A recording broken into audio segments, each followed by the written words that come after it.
Welcome to future vision study centre Salem. நம்ம UG டிஆர்பியில் history வரலாறில் இருக்கிற யூனிட் வைஸாக நம்ம பார்த்துட்ருக்கோம். இன்றைக்கி 3வது யூனிட்டில் இருக்கிற டாப்பிக்கில் ஆல்ரெடி பார்த்துருக்கோம். 1857ஆம் ஆண்டு பெருங்கலகம், விக்டோரியா மகாராணியினுடைய அறிக்கை. இந்த சிலபஸை கண்டினியூவாக பார்த்துட்ருக்கோம். அடுத்து வர்றது வந்து பிரிட்டிஷ் ஆட்சியின் கீழ் இந்தியா. இதில் வந்து வைஸ்ராய்ஸ்கள் சென்ற வகுப்பில் வந்து நம்ம பார்த்துருக்கோம். வைஸ்ராய்ஸ்கள் ஒரு 7 பேர், அதில் 3 பேர் வந்து தற்காலிக வைஸ்ராய்களாக இருந்திருப்பாங்க. பிரிட்டிஷ் ஆட்சியின் கீழ் இந்தியா அப்படிங்கிறது என்னன்னா, வைஸ்ராய்ஸ்களின் கீழ் வந்து ஆட்சியில் என்னென்ன நிகழ்வுகள் நடந்தது அதை பற்றி தான். அதில் விக்டோரியா மகாராணியினுடைய பேரரசினுடைய அறிக்கை பார்த்துருக்கோம். கானிங் பிரபு, அதுக்கப்புறம் தொடர்ந்து வந்த ஒரு 6 பேர், கானிங் பிரபுக்கு அடுத்து வந்த ஒரு 6 பேரை பற்றி பார்த்தோம். சென்ற கிளாஸில் பார்த்துருந்தோம். இன்னைக்கு வந்து நம்ம பார்க்கக்கூடிய டாபிக் வந்து ரிப்பன் பிரபு, அப்புறம் கர்சன் பிரபு, இவங்களெல்லாம் பார்க்க போகிறோம். இவங்களுக்கு முன்னாடி இந்த ரிப்பன் பிரபு, கர்சன் பிரபு இவங்களுக்கு முன்னாடி வந்து கொஞ்சம் பேர் இருந்தாங்க. அவர்கள் வந்து கொஞ்சம் அப்படியே மேலோட்டமாக பார்க்கலாம். வாங்க டாபிக்குள்ளே போகலாம். இன்னைக்கு நேற்று பார்த்தோம் மேயோ பிரபு பார்த்தோம், நார்த் ப்ரூக் பிரபு பார்த்தோம், லிட்டன் பிரபு இருக்காங்க. இங்கே பாருங்கள், லிட்டன் பிரபு இருக்காங்க. இந்த ரிப்பன் பிரபுவுக்கு முன்னாடி லிட்டன் பிரபுவுடைய காலம் வந்து 1876 டு 80 வரைக்கும். இவருடைய காலத்தில் நடந்த முக்கியமான நிகழ்வுகளை பற்றி பார்க்கலாம். இதில் ஒரு சின்ன திருத்தம், 1876 அப்படின்னு வரும். இந்த ஃபஸ்ட்டு 70 76. டெல்லி தர்பாரில் இந்தியாவின் பேரரசி என பிரகடனப்படுத்தப்பட்ட இங்கிலாந்து நாட்டு அரசி விக்டோரியா மகாராணி. டெல்லி தர்பார் அப்படிங்கிற ஒன்று நடத்துவார் 1876. இதில் வந்து இந்தியாவினுடைய பேரரசி அப்படின்னு இங்கிலாந்து நாட்டினுடைய அரசியான விக்டோரியா மகாராணியை வந்து இவர் வந்து பிரகடனப்படுத்துவார். இந்த விக்டோரியா மகாராணி வந்து 63 ஆண்டுகள் ஆட்சி புரிந்தார். இதை பற்றி வந்து யூரோப்பியன் ஹிஸ்ட்ரியில் படிக்க போகிறோம். 63 வருடங்கள் வந்து ஆட்சி செஞ்சிருப்பாரு. இந்த விக்டோரியா மகாராணி வந்து இங்கிலாந்து மன்னர் மூன்றாம் ஜார்ஜின் 4வது மகள் தான் விக்டோரியா மகாராணி. இவருக்கு இன்னொரு அடைமொழி பெயரும் இருக்குது விக்டோரியாவுக்கு, ஐரோப்பாவின் மூதாட்டி அப்படின்னு சொல்லலாம். அதிக நாட்கள் ஆட்சி புரிந்திருக்காரு இல்லையா, 63 வருடம். அதனால இவர் வந்து ஐரோப்பாவின் மூதாட்டி அப்படின்னு சொல்லுவோம். அப்புறம் இவருடைய இந்த லிட்டன் பிரபுடைய காலத்தில் என்னென்ன நடந்தது அப்படிங்கிறத பார்க்கலாம். வட்டார மொழி பத்திரிகை சட்டம் இயற்றப்பட்டது 1878 வட்டார மொழி பத்திரிகை சட்டம். இதற்கு இன்னொரு பேரும் இருக்கு, வாய்ப்பூட்டு சட்டம். அதாவது பத்திரிகைகள் வந்து நடக்கக்கூடிய உண்மையான நிகழ்வுகளை சொல்லக்கூடாது அப்படிங்கிறது தான் இந்த சட்டம். அதை தடுக்கிறதுக்காக கொண்டு வரப்பட்டது தான் இந்த சட்டம். அதுக்கப்புறம் இந்திய ஆயுத சட்டம் அல்லது படைக்கல சட்டம் அறிமுகப்படுத்தப்பட்டது 1878. அப்புறம் இவருடைய காலத்தில் முக்கியமான ஒரு நிகழ்வு நடந்தது. அது என்னன்னா, 2ஆம் ஆப்கானிய போர். என்ன வருஷம்? 1878 1880. இது காண்டமக் உடன்படிக்கைப்படி இது முடிவுற்றது. அந்த உடன்படிக்கை வந்து 1879 செய்து கொள்ளப்பட்டது. ஆனால் போர் முடிஞ்சது எப்போன்னா 1880. ஆனால் அந்த காண்டமக் உடன்படிக்கை செய்து கொள்ளப்பட்டது எப்படின்னா 1878. இது கொஞ்சம் டிஃப்ரெண்ட்டாக இருக்குது பாருங்க. அதுக்கப்புறம் இவருடைய காலத்தில் நடந்த முக்கியமான நிகழ்வுகள் பாருங்க. 1878 79 இந்திய சிவில் சர்வீஸ் தேர்வு வந்து அதுக்கு வந்து வயது வந்து 22 இருந்தது. அப்புறம் 21 வந்தது. அப்போது 1878 79 21 19 குறைத்த வைஸ்ராய் இவர் தான். யாரு? லிட்டன் பிரபு தான் அதை 19 குறைச்சாரு. இவர் வந்து அது மட்டும் இல்லாமல் இந்த லிட்டன் பிரபுவுக்கு வந்து நிறைய திறமைகள் இருந்தது. சிறந்த எழுத்தாளர், பேச்சாளர், கவிஞர், கதையாசிரியர் அப்படின்லாம் இவரை வந்து அந்த திறமைகளும் இவருக்குள்ள இருந்தது. இலக்கிய உலகில்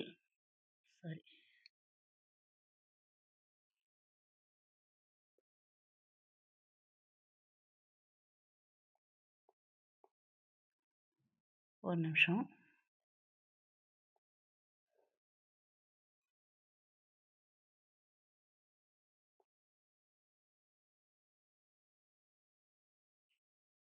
இப்ப பாருங்க. இவர் வந்து இலக்கிய உலகில் ஓவன் மெர்டித் அப்படின்னு இவர வந்து சொல்லலாம். யாரு? லிட்டன் பிரபுவ சொல்லலாம். ஓகேங்களா? அதுக்கப்புறம் இங்க பாருங்க. விடுதலை விளையும் இந்தியரின் முதல் எதிரியாக கருதப்பட்டார்.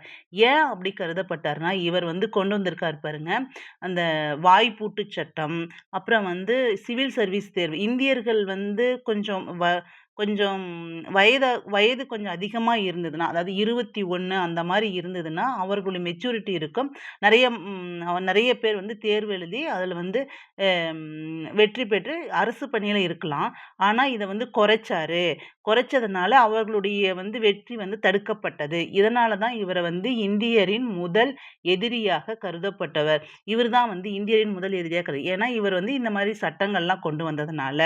இவரின் நிதி அமைச்சர் பாருங்க, சர் ஜான் ஸ்ட்ராச்சே. இவரு சர் ஜான் ஸ்ட்ராச்சே. இவர் வந்து ஒரு ஒரு நல்ல ஒரு இத கொண்டு வந்திருப்பாரு. இந்தியாவில் உள்ள பஞ்சம் இருக்கும். எப்போ 1800 இந்தியாவுல பஞ்சம் வரும். எப்போ அப்டின்னா 1876ல இருந்து 1878 வரைக்கும் கடுமையான பஞ்சம் இருக்கும். இந்த பஞ்சத்துல வந்து முதல் பஞ்ச நிவாரண குழு வந்து இந்த வைஸ்ராயின் காலத்துல தான் இருந்தது. அதற்கு தலைவராக இருந்தவர் தான் சர் ஜான் ரிச்சர்ட் ஸ்ட்ரெச்சி அப்படிங்கிறவரு. இவரு தான் அதனுடைய தலைவராக இருந்தார். இவரு வந்து முதல்ல இந்தியாவிலேயே பஞ்ச நிவாரண குழுவ கொண்டு வந்தது இவரு தான். ஓகேங்களா? அதுக்கப்புறம் இந்த வைஸ்ராய் யாரு? லிட்டன் பிரபு காலத்துல தான் அலிகார் முகமதிய கல்லூரி, எ அ அம் அலிகார் முகமதிய கீழை கல்லூரியை திறந்து வைத்த வைஸ்ராய் இவர்தான். இது வந்து சர் சையத் அகமது கான் அப்படிங்கிறவரால் தொடங்கப்பட்ட கல்லூரி இது. ஓகேங்களா? இத வந்து திறந்து வைத்த வைஸ்ராய் வந்து லிட்டன் பிரபு தான் திறந்து வைச்சாரு. இவருடைய காலத்துல இன்னும் முக்கியமான ஒரு சில நிகழ்வுகளும் இருந்தது. என்னன்னா, அதாவது நம்ம தமிழ்நாட்டிலேயே 1878ல தான் தமிழ்நாட்டுல வந்து ஹிண்டு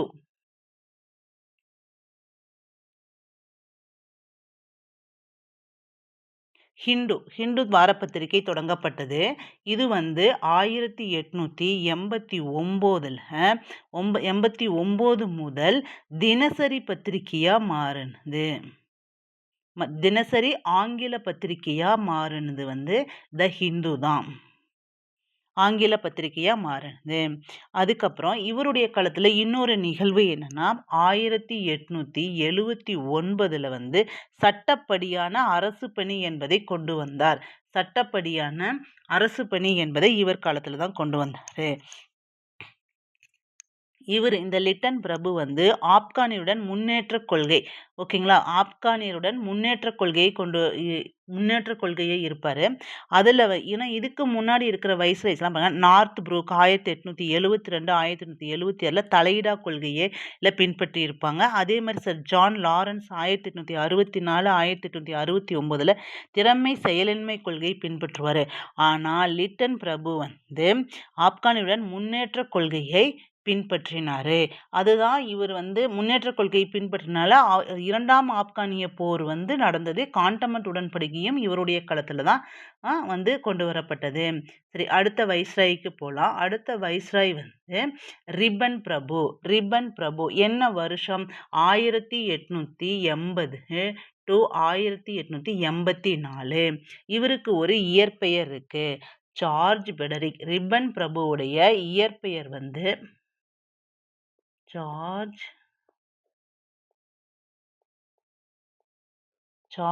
ஃபிரெடரிக் சாமுவேல் ராபின்சன். இவருடைய ஜார்ஜ் ஃபிரெடரிக் சாமுவேல் ராபின்சன் தான் ரிப்பன் பிரபுவுடைய இயற்பெயர். இவர் வந்து ஒரு கொட்டேஷன் சொல்லியிருக்காரு. என் வார்த்தைகளால் அல்ல எனது செயலால் என்னை எடை போடுங்கள் அப்படின்னு இவர் தன்னைத்தானே சொல்லியிருப்பாரு. அதுக்கப்புறம் 1881 இந்தியாவின் முதலாக தொழிற்சாலை சட்டத்தை இவர்தான் கொண்டு வந்திருப்பாரு. தொழிற்சாலை சட்டம் எப்போ 1881 முதல்ல இவர்தான் கொண்டு வந்திருப்பாரு. 1881 இந்தியாவின் முதலாக முறையான மக்கள் தொகை கணக்கெடுப்பு முறையான மக்கள் தொகை நிகழ்த்திய வைஸ்ராய் இவரே. அப்போது மக்கள் தொகை 25.4 கோடி அல்லது 254 மில்லியனாக இருந்தது. ஆனா இதுக்கு முன்னாடியே நாம சொல்லியிருக்கோம், கிளாஸ்லயே சொல்லியிருக்கோம். மேயோ பிரபு 1872ல முதலாக மக்கள் தொகை கணக்கெடுப்பை அறிமுகம் படுத்தினார். அவர் தொடங்கல, அறிமுகம் தான் படுத்தினாரு. யாரு அறிமுகம் படுத்தினாரு? மேயோ பிரபு. ஆனா இவர் முறையான மக்கள் தொகை கணக்கெடுப்பினை கொண்டு வந்தாரு. ஓகேங்களா? அப்புறம் வட்டார மொழி பத்திரிகை சட்டம் நீக்கம். இதுக்கு பாருங்க, வட்டார மொழி பத்திரிகை சட்டத்துல ரிப்பன் பிரபு 1878ல கொண்டு வந்திருப்பாரா. இவர் 1882ல அதை நீக்கிட்டாரு. அப்போ பத்திரிகைகளுக்கு கொஞ்சம் சுதந்திரம் கிடைத்தது. சரிங்களா? அடுத்தது உள்ளாட்சி அரசு தீர்மானம், அது லோக்கல் செல்ஃப் கவர்மெண்ட் நிறைவேற்றம் 1882. அதாவது தல சுயாட்சியின் தந்தை அல்லது உள்ளாட்சி முறையின் தந்தை என அழைக்கப்பட்டவர் இந்த ரிப்பன் பிரபு தான். ஓகேங்களா? இந்த ரிப்பன் பிரபு தான் தல சுயாட்சியின் தந்தை, உள்ளாட்சி முறையின் தந்தை என அழைக்கப்பட்டவர் ரிப்பன் பிரபு. இது ரொம்ப முக்கியமான இது. பாருங்க, ரிப்பன் எங்கள் அப்பன் என கூறியவர்கள் இந்தியர்கள் தான் கூறினாங்க. எதுக்காக? இவர் உள்ளாட்சி முறையை கொண்டு வந்தாரு, மக்கள் தொகை கணக்கெடுப்பையும் கொண்டு வந்தாரு.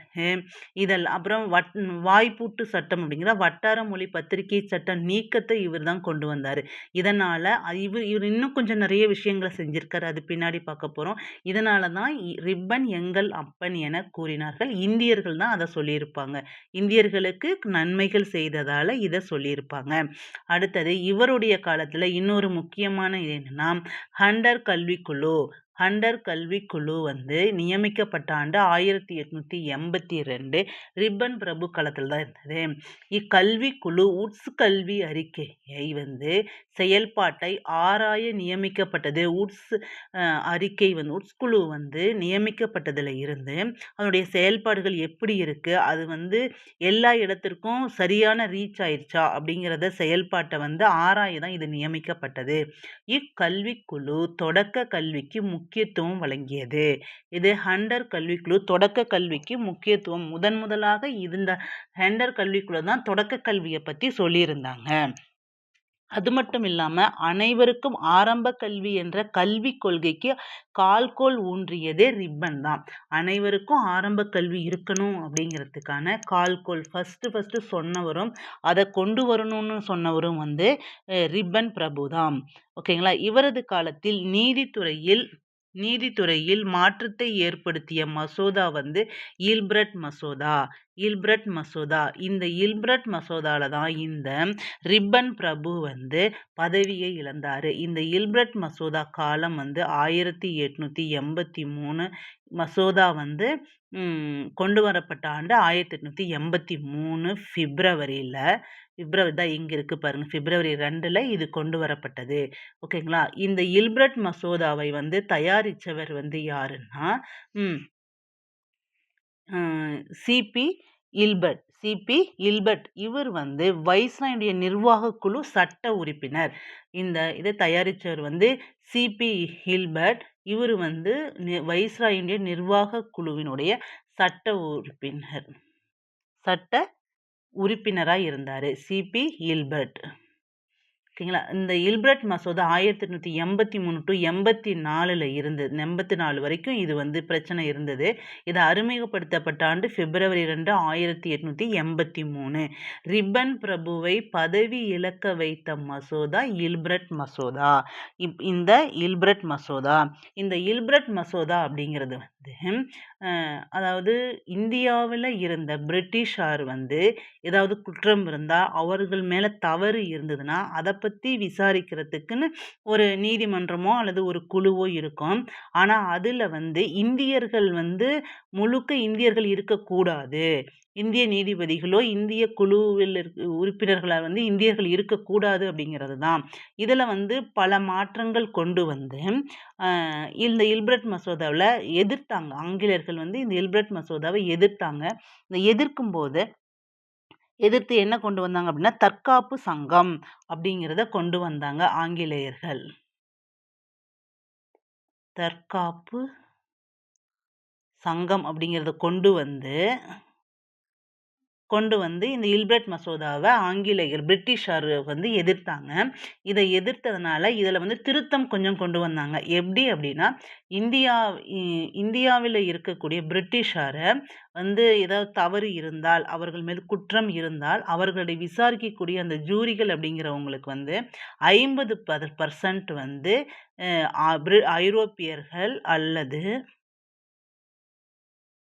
ஐரோப்பியர்கள் அல்லது ஆங்கிலேயர்கள் வந்து அமெரிக்கர்கள் வந்து இருக்கணும். அமெரிக்கர்கள் வந்து இருக்கணும் அப்படிங்கிறத இதை கொண்டு வந்தாங்க. இதை வந்து ஏத்துக்காத ரிப்பன் பிரபு வந்து என்ன பண்ணிட்டாரு அப்படின்னா, தன்னுடைய பதவியை வந்து ராஜினாமா செஞ்சுட்டாரு. ஓகேங்களா?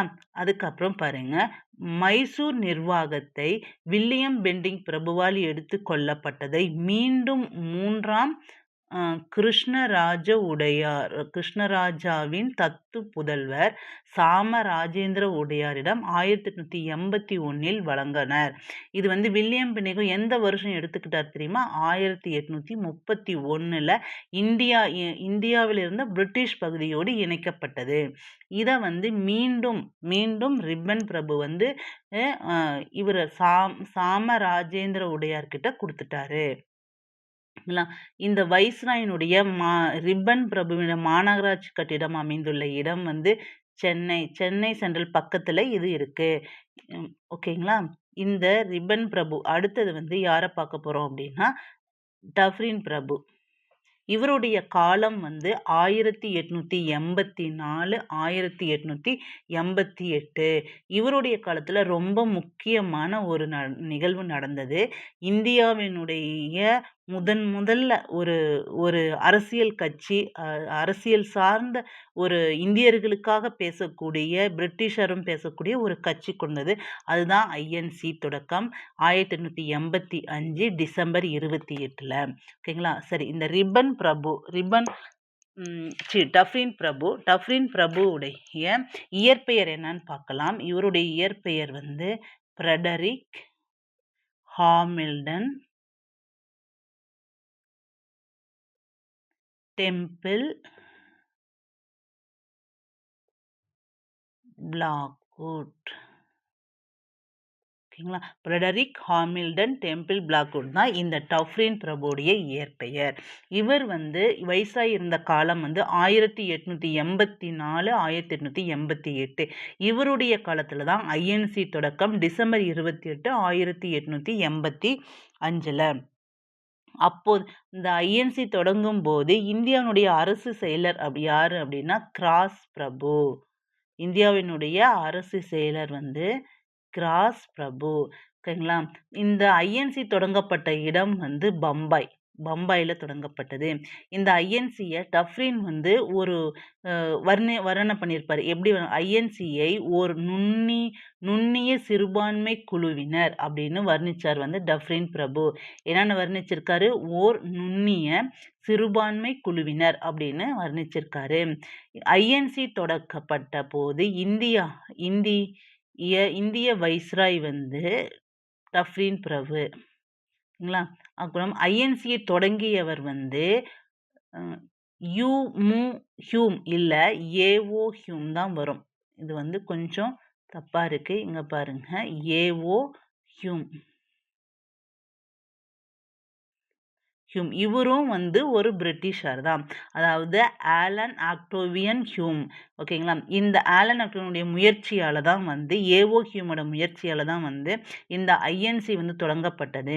அதனால தான் ஐஎன்சியின் தந்தை என ஆலம் ஆக்டோவியன் ஹியூமை கூறியவர் வந்து WGC Banerjee.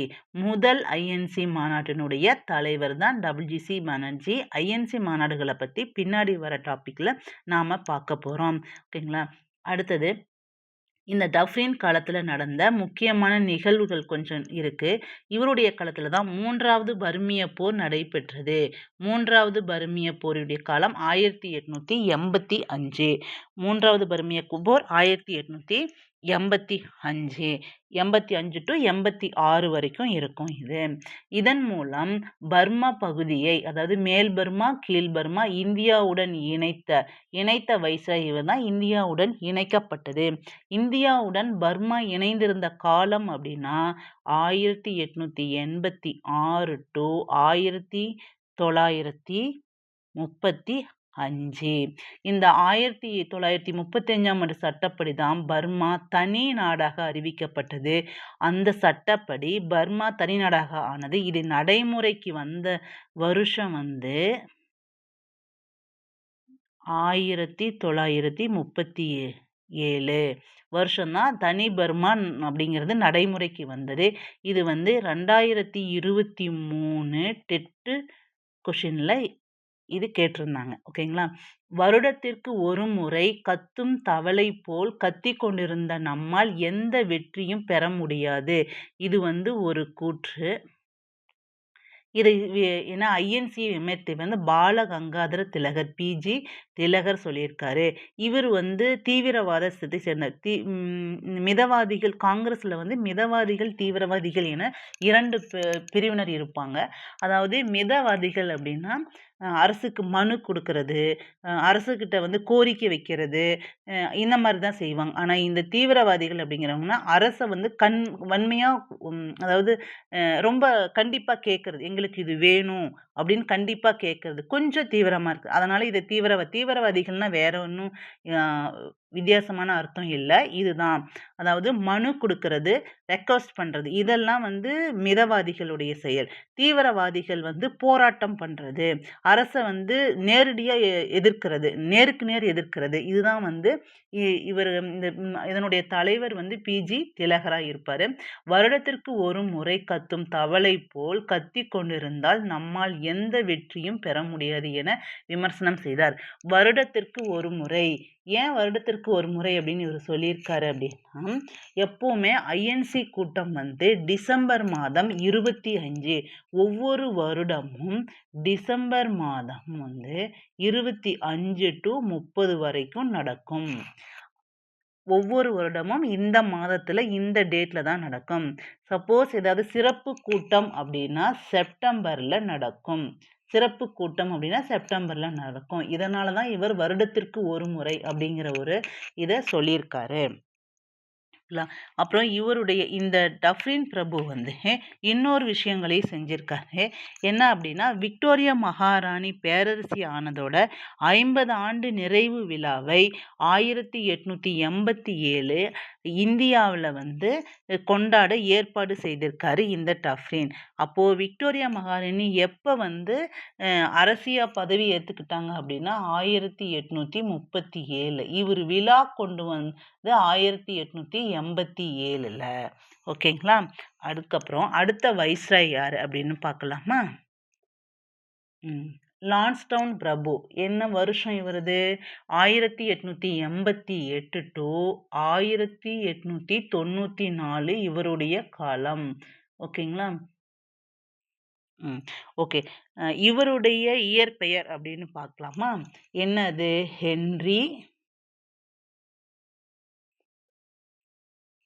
Henry Charles Keith பெட்டி பிட்மாரிஸ். ரொம்ப லாங்கா இருக்குல்ல? ஓகே. ஹென்றி சார்லஸ் கீத் பெட்டி பிட்மாரிஸ் தான் இந்த லான்ஸ்டவுனுடைய இயற்பெயர். இவருடைய காலம் 1888 டு 1894. இவர் வந்து ஒரு சில இவருடைய காலத்துல ரொம்ப முக்கியமான நிகழ்வுகள்லாம் நிறைய நடந்தது. இவர் வந்து ஒரு சில கொண்டு வந்திருக்காரு. சட்டம் கொண்டு வந்திருக்காரு. இப்ப பாருங்க, வாரத்தில் ஒரு நாள் விடுமுறை அப்படிங்கிற அறிமுகப்படுத்தியவதே லான்ஸ்டவுன் தான். இத வந்து கேட்கறதுக்கு வாய்ப்பு இருக்கு. இதுவரைக்கும் எந்த ஒரு கொஸ்டின்லயும் வரல அப்படின்னு நினைக்கிறேன். நான் வந்து கொஞ்சம் பார்த்ததுனால தெரியும். அதனால இதுவரைக்கும் இத வந்து கேட்கல. இது மாரி கேட்கறதுக்கு வாய்ப்பு அதிகமா இருக்கு. வாரத்தில் ஒரு நாள் விடுமுறையினை அறிமுகப்படுத்தியவர் லான்ஸ்டன் பிரபு தான். ஓகேங்களா? இவருடைய காலத்தில் நிகழ்ந்த முக்கியமான நிகழ்வு பாருங்க. 1893 இவரால் நியமிக்கப்பட்ட இந்திய ஆப்கானிய எல்லைக்கோட்டு தலைவர் வந்து சர் மார்டிமர் டூரண்ட். இந்த டூரண்ட் எல்லைக்கோடு வந்து என்ன வருஷம்னா 1893. ஓகேங்களா? இந்திய ஆப்கானிஸ்தான் இடையே ஏற்பட்ட எல்லைக்கோட்டின் பெயர் தான் டூரண்ட் எல்லைக்கோடு. ஓகேங்களா? அடுத்தது 1891ஆம் ஆண்டு தொழிற்சாலை சட்டம் இயற்றப்பட்டது. இதற்கு முன்னாடி இருக்கிற வைஸ்ராய்ஸ்ல பார்த்தோம் தொழிற்சாலை சட்டம் முதலாக தொழிற்சாலை சட்டம் இயற்றப்பட்டதுன்னு. அது என்ன வருஷம்? 1881. யார் காலத்துல? இது வந்து ஃபர்ஸ்ட் தொழிற்சாலை சட்டம். ரிப்பன் காலம். இந்த மாதிரி கம்பேர் பண்ணி படிக்க ஆரம்பிச்சிங்கன்னா ஈஸியா இருக்கும். தொழிற்சாலை சட்டம், மக்கள் தொகை கணக்கெடுப்பு ஃபர்ஸ்ட் யார் அறிமுகப்படுத்துனாங்க? அதை யார் முறையா கொண்டு வந்தாங்க? இந்திய புள்ளியியல் துறை யார் வந்து அறிமுகப்படுத்துனாங்க? வாரத்தின் ஒரு நாள் விடுமுறை யார் அறிமுகப்படுத்துனாங்க? அதுக்கப்புறம் வந்து வருமான வரியை யார் கொண்டு வந்தாங்க? அந்த என்ன வருஷம் கொண்டு வந்தாங்க? எந்த வயசை அந்த வருமான வரியை வந்து நீக்கினாரு. அதுக்கப்புறம் வந்து இந்த வாய்ப்பூட்டு சட்டம் இந்த இருக்கு இல்லையா? நாட்டு மொழி பத்திரிகை சட்டம்னு ஒண்ணு இருக்குல்ல. அது 1878ல அது யாரு கொண்டு வந்தாங்க? யார் அத நீக்குனாங்க? இந்த மாரி வந்து கம்பேர் பண்ணா மறக்கவும் மறக்காது. ஈஸியா ஞாபகம் வச்சுக்கலாம். அப்புறம் இவருடைய காலத்துல முக்கியமான நிகழ்வு பாருங்க. 1892ஆம் ஆண்டு இந்திய கவுன்சில் சட்டம். இதற்கு முன்னாடி ஒரு கவுன்சில் சட்டம் படிச்சோம். 1862. இது 2வது கவுன்சில் சட்டம். ஓகேங்களா? யார் காலத்துல வந்தது? லான்ஸ்டவுன் காலத்துல இது வந்தது. அதுக்கப்புறம் பாருங்க, இந்த கவுன்சில் சட்டம் வந்து இந்திய தேசிய காங்கிரசின் முதல் வெற்றி என கருதப்பட்ட சட்டம் இதுதான்.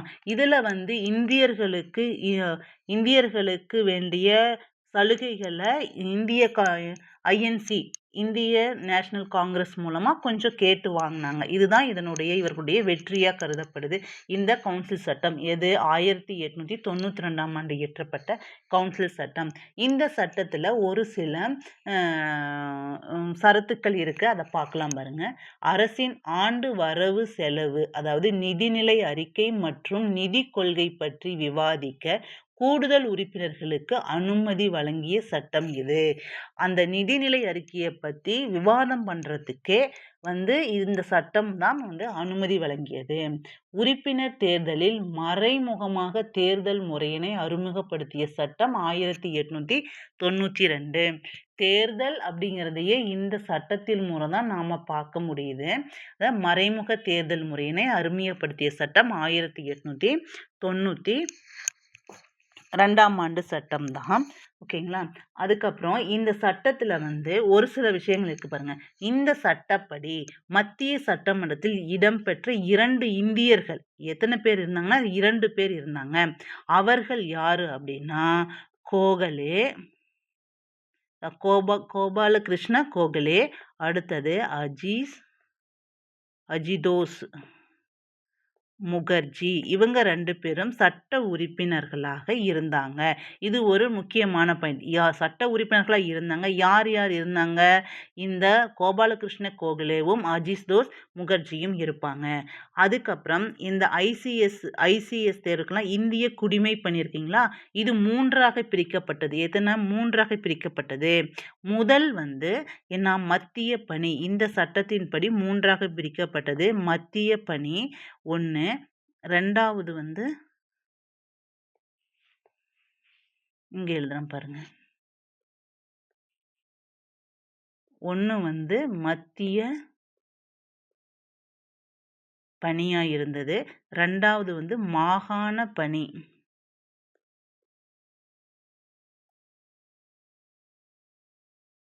3 பாருங்க சார்நிலை பணி.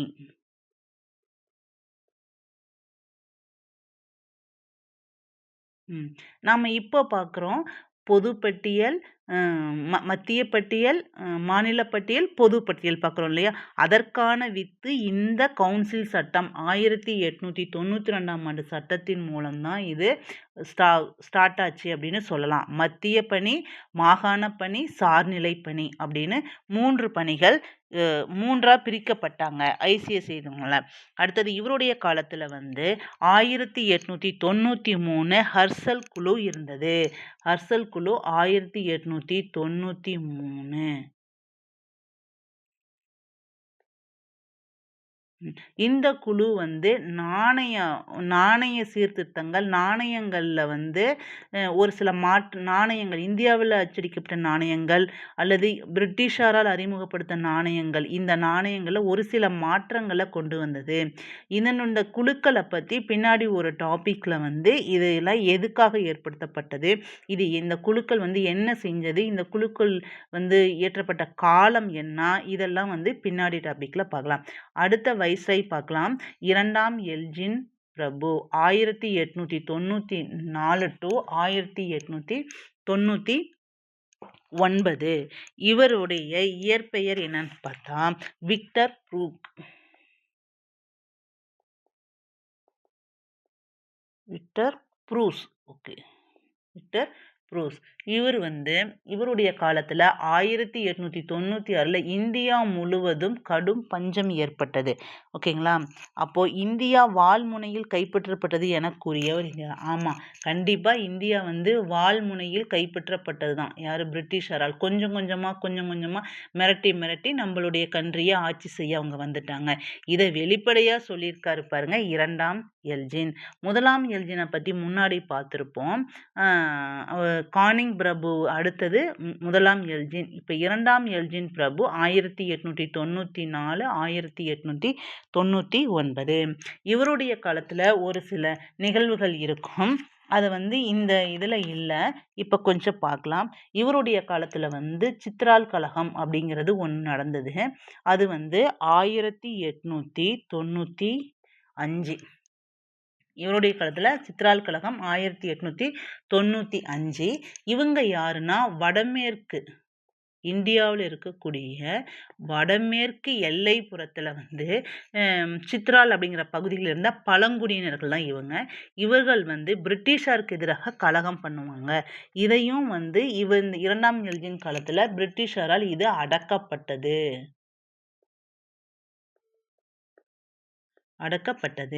ஓகேங்களா? அடுத்தது இவருடைய காலத்துல இன்னும் கொஞ்சம் கலகம் இருந்தது. மலபார்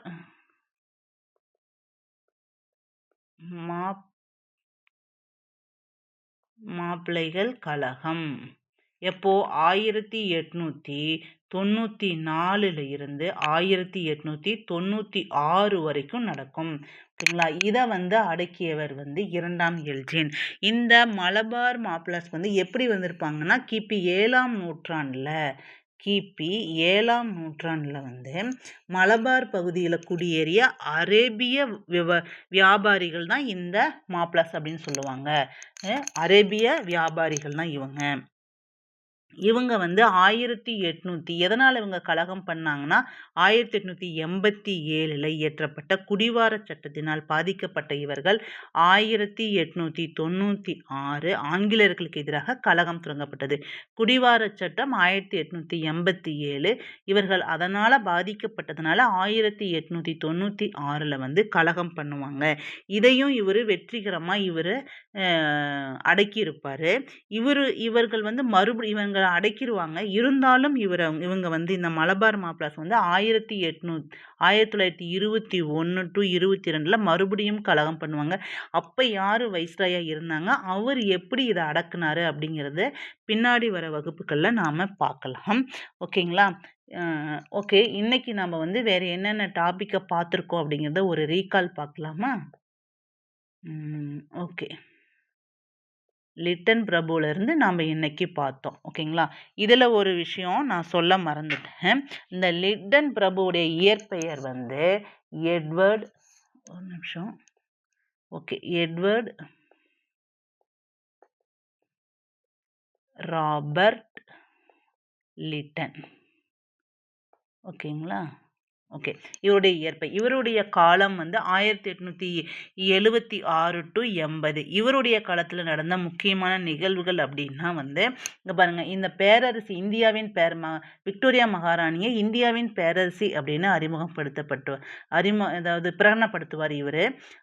வட்டார மொழி பத்திரிகை சட்டம் கொண்டு வந்தவர் இவர் தான் 1878ல. இதுக்கு இன்னொரு பேரு வாய்ப்பூட்டு சட்டம். அதே மாதிரி இந்திய ஆயுத சட்டமும் கொண்டு வந்திருப்பார் 1878ல. இவருடைய காலத்தில் தான் 2ஆம் ஆப்கானிய போர் நடந்தது 1878-80ல காண்டமக் உடன்படிக்கைப்படி முடிவடைஞ்சிருக்கும். அப்புறம் ஐசிஎஸ் தேர்வுகளுடைய வயது வரம்பு வந்து 21லிருந்து 19ஆக குறைச்சிருப்பாரு. இவருக்கு இன்னொரு பேர் இருக்கு, ஓவன் மெர்டித் அப்படின்னு சொல்லலாம் அப்படின்னு சொல்றாங்க இலக்கிய உலகில். ஓகேங்களா? இவர் வந்து பஞ்ச நிவாரண குழுவும் கொண்டு வந்திருப்பாரு 1878ல. இதன் தலைவராக இருந்தவர் வந்து சர் ஜான் ரிச்சர்ட் ஸ்ட்ராச்சி. இதெல்லாம் இவருடைய காலத்தில் நடந்த முக்கியமான நிகழ்வுகள். அடுத்தது ரிப்பன் பிரபுவை பற்றி பார்த்தோம். அவருடைய காலம் 1880-84. இவருடைய கொட்டேஷனை பாருங்க, என் வார்த்தைகளால் அல்ல எனது செயலால் என்னை எடை போடுங்கள். இந்த கொட்டேஷன் எல்லாம் வந்து இப்போ இருக்கிற டஃப்பாக கேட்கணும், கொஷினை கேட்கணும் அப்படின்னு நினச்சா இதெல்லாம் கேட்கறதுக்கு வாய்ப்பு நிறைய இருக்கு. அதுக்கப்புறம் முதலாக முறையான மக்கள் தொகையை கொண்டு வந்தவரும் ரிப்பன் பிரபு தான். ஓகேங்களா? இந்த வட்டார மொழி பத்திரிகை சட்டத்தை நீக்கம் செஞ்சது 1882ல ரிப்பன் பிரபு தான் கொண்டு வந்தாரு. இவருக்கு உள்ளாட்சி முறையின் தந்தை, தல சுயாட்சியின் தந்தை அப்படின்னு இவரை சொல்லலாம். இவர் சொல்லாரு ரிப்பன் பிரபு. உட்ஸ் கல்வி குழுவை நியமிக்கப்பட்டது 1882 தான். இவருடைய காலத்துல தான் நடந்தது. இல்பர்ட் மசோதா பிரச்சனையும் 1883ல இவருடைய காலத்துல தான். 83 பிப்ரவரி 2ல இதை அறிமுகம் பண்ணாங்க. சிபி இல்பர்ட் தான் இதனுடைய மசோதாவை தயாரித்தவர். அதுக்கப்புறம் மைசூர் பகுதியை 3ஆம் கிருஷ்ணராஜாவினுடைய வாரிசுகளுக்கு திரும்பி கொடுத்தாங்க 1881ல. இதெல்லாம் வந்து ரிப்பன் பிரபுவுடைய முக்கியமான நிகழ்வுகளாக இருந்தது. அடுத்தது டஃப்ரின் பிரபு 1884 1888. இதில் இவருடைய வந்து ஐஎன்சி தொடக்கம். ஐஎன்சியை இவர் வந்து ஒரு நுண்ணிய சிறுபான்மை குழுவினர் அப்படின்னு சொல்லியிருப்பார். இதனுடைய தொடங்கியவர் வந்து ஏஓ ஹியூமே. இவர் தான் வந்து ஐஎன்சியின் தந்தை அப்படின்னு சொல்லியிருக்காங்க. யார் சொல்லியிருக்காங்க? WC பானர்ஜி சொல்லியிருப்பார். 3ஆம் பர்மிய போர் நடைபெற்றது 1885-86 டஃப்ரின் காலத்தில் தான் நடந்தது. அதுக்கப்புறம் வந்து ஐஎன்சியை பற்றி பிஜி திலகர் வந்து ஒரு கொட்டேஷன் சொல்லியிருக்காரு. வருடத்திற்கு ஒரு முறை கத்தும் தவளை போல் கத்திக் கொண்டிருந்தால் நம்மால் எந்த வெற்றியும் பெற முடியாது அப்படின்னு சொல்லி எதிர்த்து போராடணும் அப்படிங்கிற மறைமுகமாக சொல்லியிருக்காரு பிஜி திலகர். அடுத்தது லான்ஸ்டவுன் பிரபு. இவர் 1888 to 1894 வாரத்திற்கு ஒரு நாள் விடுமுறையினை அறிமுகப்படுத்தியவரே இந்த லான்ஸ்டவுன் பிரபு தான். இவருடைய காலத்துல வந்து இந்திய ஆப்கானிய எல்லைக்கோடு சர் மார்டிமர் டூரண்ட் அப்படிங்கிறவரால நியமிச்சு இந்த எல்லைக்கோட்டை வரைஞ்சிருப்பாங்க 1893ல. இன்னமும் இந்த எல்லைக்கோடு பாகிஸ்தானுக்கும் ஆப்கானிஸ்தானுக்குமான எல்லைக்கோடா இருக்கு. ஓகேங்களா? அடுத்தது இந்தியாவுக்கும் கொஞ்சம் இருக்கும். அதாவது கொஞ்சம் லிட்டில் பிட் எல்லைக்கோடு தான், கம்மியான எல்லையாக தான் இருக்கும் ஆப்கானிஸ்தானுக்கும் இந்தியாவுக்கும். அடுத்தது தொழிற்சாலை சட்டம் 1891ல் இயற்றுவார். கவுன்சில் சட்டம் 1892. இதெல்லாம் இவருடைய காலத்தில் நடந்தது. 2ஆம் எல்ஜின் பிரபு. இவர் இந்தியா முழுவதும் கடும் பஞ்சம் இருந்தது இவருடைய காலத்தில். அப்புறம் சித்ரால் கழகம் 1895 நடந்தது. மலபார் மாப்பிள்ளைகள் கழகம் அப்படின்னு 1894-96ல நடக்கும். இதையும் இவர் அடக்கி இருப்பாரு. ஓகேங்களா? இதெல்லாம் இவருடைய இரண்டாம் எல்ஜின் காலத்தில் நிகழ்ந்த ஒரு முக்கியமான நிகழ்வுகள். இதுக்கப்புறம் நிறைய வைஸ்ராய்ஸ்கள் இருக்காங்க. அதில் வந்து கர்சன் இருக்காரு, அவருடைய காலத்தில் நடந்தது. அதுக்கப்புறம் வந்திருக்க இர்வின், இவங்க ரீடிங், மவுண்ட்பேட்டன் வரைக்கும் ஒவ்வொரு வைஸ்ராய்களாக பார்க்கலாம்.